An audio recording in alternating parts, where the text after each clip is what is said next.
The Holy Bible, New Testament, New International Version. The Book of Mark chapter 4, verse 1 to 41. The parable of the sower. Again Jesus began to teach by the lake. The crowd that gathered around him was so large, that he got into a boat, and sat in it out on the lake, while all the people were along the shore at the water's edge. He taught them many things by parables. And in his teaching said, Listen. A farmer went out to sow his seed. As he was scattering the seed, some fell along the path, and the birds came, and ate it up. Some fell on rocky places, where it did not have much soil. It sprang up quickly, because the soil was shallow. But when the sun came up, the plants were scorched, and they withered, because they had no root. Other seed fell among thorns, which grew up, and choked the plants, so that they did not bear grain. Still other seed fell on good soil. It came up, grew, and produced a crop, some multiplying 30, some 60, some 100 times. Then Jesus said, Whoever has ears to hear, let them hear. When he was alone, the 12, and the others around him, asked him about the parables. He told them, The secret of the kingdom of God has been given to you, but to those on the outside, everything is said in parables, so that they may be ever seeing, but never perceiving, and ever hearing, but never understanding. Otherwise they might turn and be forgiven. Then Jesus said to them, Don't you understand this parable? How then will you understand any parable? The farmer sows the word. Some people are like seed along the path, where the word is sown. As soon as they hear it, Satan comes, and takes away the word that was sown in them. Others, like seed sown on rocky places, hear the word, and at once receive it with joy.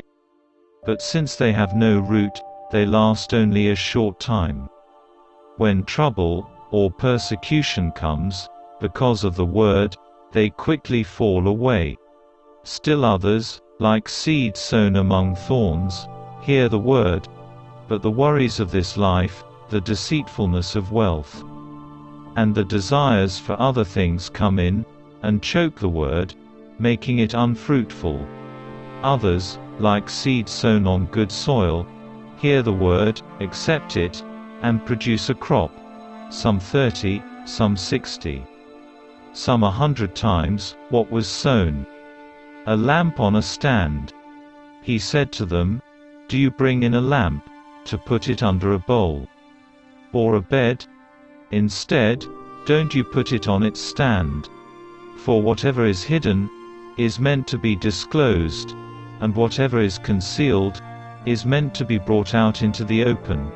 If anyone has ears to hear, let them hear.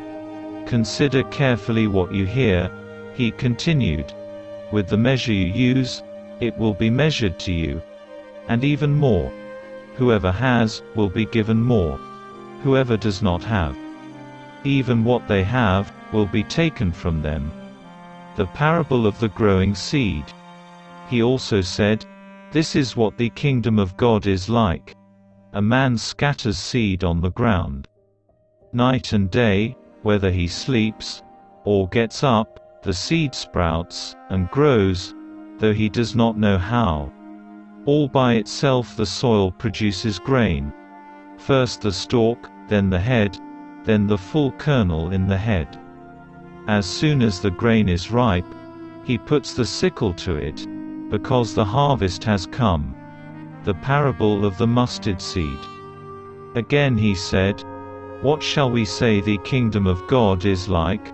Or what parable shall we use to describe it? It is like a mustard seed, which is the smallest of all seeds on earth. Yet when planted, it grows, and becomes the largest of all garden plants, with such big branches, that the birds can perch in its shade. With many similar parables, Jesus spoke the word to them, as much as they could understand. He did not say anything to them without using a parable. But when he was alone with his own disciples, he explained everything. Jesus calms the storm. That day when evening came, he said to his disciples, "Let us go over to the other side." Leaving the crowd behind, they took him along, just as he was, in the boat. There were also other boats with him. A furious squall came up, and the waves broke over the boat, so that it was nearly swamped. Jesus was in the stern, sleeping on a cushion. The disciples woke him, and said to him, "Teacher, don't you care if we drown?" He got up, rebuked the wind, and said to the waves, "Quiet. Be still." Then the wind died down, and it was completely calm. He said to his disciples, "Why are you so afraid? Do you still have no faith?" They were terrified, and asked each other, "Who is this? Even the wind and the waves obey him."